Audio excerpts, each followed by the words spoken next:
Selamat siang kepada seluruh saudara-saudari di Indonesia.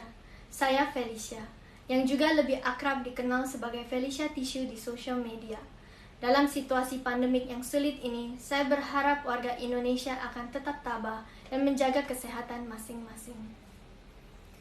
Ini pertama kalinya saya memberanikan diri untuk berbicara di publik, untuk meluruskan hal-hal yang selama ini menjadi simpang siur dengan tidak adanya kejelasan dan penyelesaian oleh pihak Bapak Jokowi dan keluarga. Akibatnya, akhir-akhir ini telah terjadi hujatan kejam yang dilontarkan terhadap saya dan keluarga dengan membawa isu suku, agama, dan kewarganegaraan. Setelah memilih untuk diam selama ini, saya rasa ini tidak bisa terus dibiarkan. Hujatan harus dihentikan dan publik harus mengetahui apa yang terjadi sebenarnya. Pada tahun 2016, saya diminta oleh putra bungsu Bapak Jokowi untuk bertemu dengan beliau dan Ibu Iriana, dan juga sempat diperkenalkan kepada keluarga besar beliau. Sejak berjalannya hubungan antara saya dan putra beliau, sudah beberapa kali diundang untuk menghadiri acara keluarga besar beliau, seperti pernikahan Mas Rio dan Mbak Ayang. Dalam acara tersebut, saya disediakan tempat tinggal di kediaman Mas Gibran selaku putra sulung beliau dan Mbak Selvi selaku istrinya. Saat itu saya sempat bertemu juga dengan Bude dan Pak D selaku kakak dan kakak ipar dari keluarga Ibu Iriana. Dengan pihak keluarga saya pun, putra beliau sudah meminta izin kepada orang tua dan nenek saya dan sering bertemu untuk menjalin hubungan yang baik. Dengan keakraban tersebut yang dijalin sedemikian waktu, tentunya kehilangan mendadak putra beliau dari kehidupan saya bukanlah hal sepele yang bisa dipertimbangkan dan diperlakukan seperti beberapa hal politik yang sering waktu diabaikan dengan cara mendiam. Tapi masalah saya ini harus diselesaikan secara kekeluargaan. No ifs and no buts. Pada akhir Desember 2021, putra beliau menelpon dan mengatakan secara langsung kepada saya keinginan untuk menikah dan sudah memberitahu kannya kepada Bapak Jokowi. Putra beliau pun sudah meminta restu kepada orang tua saya. 2 minggu kemudian, putra beliau menghilang dan memblokir seluruh kontak seluler. Walaupun saya sangat terpukul, saya mentegarkan diri dan mencari cara untuk mengetahui apa yang sebetulnya terjadi dengan mencoba untuk menghubungi putra beliau dengan berbagai cara dan juga kepada keluarga Bapak Jokowi. Tapi dengan sesatnya, tidak ada satupun yang merespon dan Ibu Riana pun mengganti kontak selulernya. Satu-satunya pembicaraan yaitu dengan Bude yang sempat kaget kepada perilaku putra beliau. Pada waktu itu, saya dianjurkan untuk tidak mengosongkan pikiran dan disampaikan bahwa Bude yang akan coba cari tahu dari keluarga beliau. Namun, setelah 2 hari kemudian, pada saatnya saya WhatsApp kepada Bude, dia pun tidak merespon balik. Alangkah anehnya. Dan yang lebih kejam lagi, putra beliau tetap aktif di sosial media Twitter, tetapi saya diabaikan begitu saja tanpa kabar dari semua pihak keluarga Bapak Jokowi. Namun, dengan demikian saya pun tetap berusaha untuk menulis surat tangan yang dikirim langsung dari Singapura ke Indonesia dengan tujuan kepada Bapak Joko Widodo. Isi surat tersebut meminta untuk hal ini diselesaikan secara kekeluargaan karena dampaknya akan sangat berat bagi saya apabila tidak ada penjelasan dan penyelesaian dari pihak beliau. Sebagai wanita sederhana, saya tidak ingin kehidupan pribadi saya menjadi konsumsi media, apalagi ditambahi oleh hujatan-hujatan yang seharusnya tidak terjadi. Namun, sayangnya surat itu pun tidak direspon. Dengan situasi tersebut, saya tetap memilih untuk diam tanpa memberitakan apapun ke media. Walaupun banyaknya media-media yang coba untuk mencari tahu, saya tetap berharap ada etika yang baik dari pihak keluarga beliau untuk menyelesaikannya secara kekeluargaan.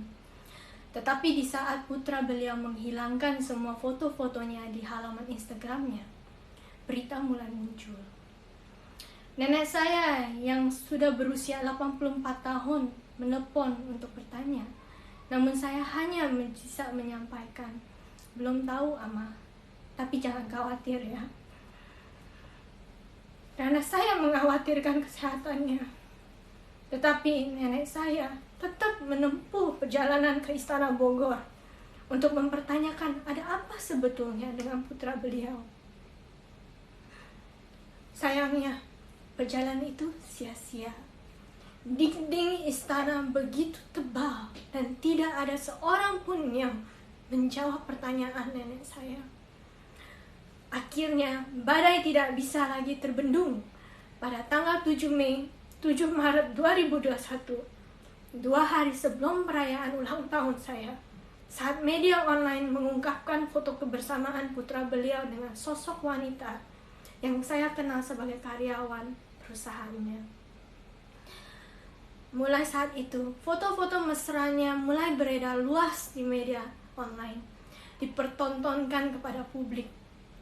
Disitulah ibu saya merasakan dengan pedihnya bahwa anak putri satu-satunya telah dikhianati oleh putra beliau, dan perilaku kejitnya diperbolehkan oleh beliau sendiri dan keluarga. In all honesty, it was an immense blow for me and of course my parents who saw me in distress and confusion. They could not bear to see me treated with such unfairness. Dan makanya ibu saya yang pertama mengutarakannya melalui Instagram pribadinya. Niatnya bukan untuk memperkeruh, tetapi karena tidak ada jalan lain lagi. Satu-satunya adalah menyampaikan perasaan hati dalamnya bahwa putrinya telah diperlakukan secara tidak wajar. 5 tahun hubungan saya dengan putra beliau bukanlah waktu yang singkat.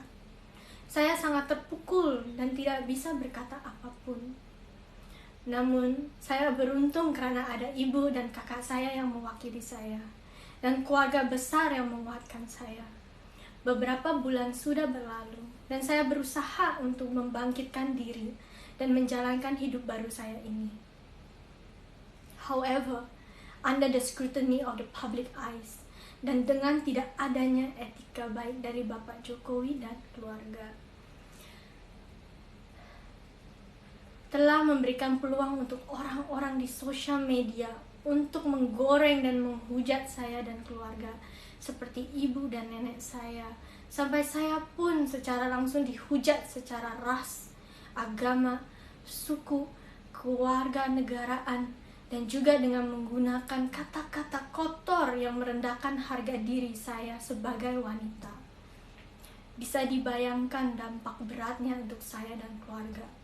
Saya rasa Bapak Jokowi yang juga mempunyai anak perempuan dan juga cucu-cucu perempuan bisa merasakan sebagai orang tua apabila ini terjadi kepada pihak beliau.